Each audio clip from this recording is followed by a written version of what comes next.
muttafaqun alayhi bo'lgan hadis bor. İmam Buxoriy, İmam Muslim rivoyat qilgan. Man kana yu'minu billahi wal yawmil akhir falyasil rahimahu. Mana Rasululloh alayhisalom aytibdilar. Kim Allohga va oxirat kuniga iymon keltirsa, silay rahim qilsin deb. Qarindosh urug'iga yaxshilik qilsin, aloqasini tiklasin. Agar kim iymon keltirgan bo'lsa deyaptilar-da.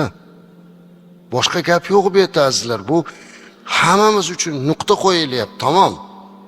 Allohga iymon keltiramizmi? Qiyomatni haq deb bilamizmi? Qarindosh urug'chilik aloqasini tiklaymiz. Boshqa uzr sig'maydi bu yerda. Nima qilay endi, o'zidan o'tdi-da, menga ko'p o'tkazib yubordi-da, menga u qildi-da, menga bu qildi-da degan gaplar bu bizning nafsimizning gaplar. Musulmon odam bu gapni o'rtaga qo'ymaydi. Musulmon odam mana bu hadisni o'rtaga qo'yadi. Man kana yu'minu billahi wal yawmil akhir deydi.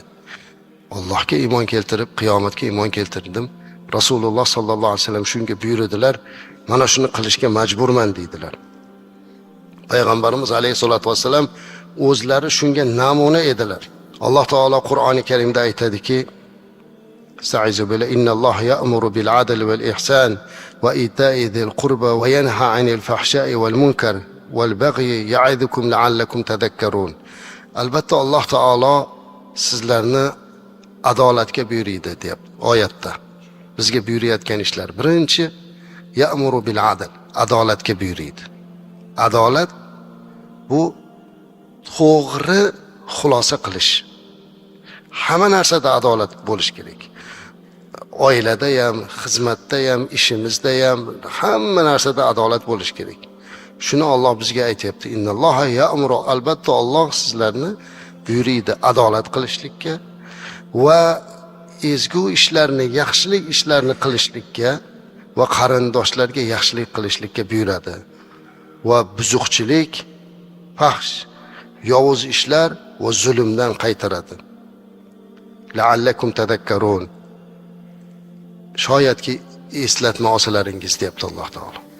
Demak, mu'min kishiga Alloh buyurayotgan narsasi mana shunaqa adolat bilan turishligi, yaxshiliklar qilishligi va bu yerda ham Alloh oyati karimada qarindoshni eslatib o'tyapti.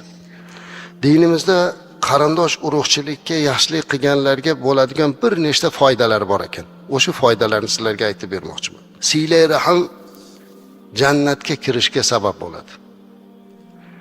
Sahobalardan bir kishi payg'ambarimiz alayhisolatu vasallamning oldilariga kelib so'ragan ekanlar: "Ya Rasululloh sallallohu alayhi vasallam, menga bir ishni o'rgating, bir amalni o'rgating, shuni qilsam men jannatga kiray." Qanday qilib jannatga kirish so'rayaptilar. Payg'ambarimiz alayhisalom aytdilarki: "Ta'budulloha" dedilar. Allohga ibodat qilasan, Allohga bandalik qilasan jannatga kirmoqchi bo'lsang. La tushrik bihi shay'a. Allohga hech narsani sherik qilmaysan, ya'ni shirk keltirmaysan. Hech narsani.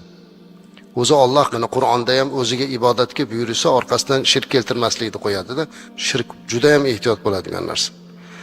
Allohga ibodat qilasan, unga hech kimni sherik qilmaysan va tuqimus sola, namoz o'qiysan va tu'tiz zaka, zakotini berasan va tasilur rahim. Qarindosh urug'ingga yaxshilik qilasan, silay rahim qilasan. Qarang, jannatga kirgizadigan amallarning ichiga buni ham qo'yapti. Mana o'sha narsa, Allohga ibodat qilasan, unga hech kimni sherik qilmaysan deyaptilar. Ibodatingni qilasan, namozingni o'qiysan, zakotini berasan va qarindosh urug' bilan yaxshilikni qilasan. Ana keyin jannatga marhamat deyaptilar payg'ambarimiz alayhisalom.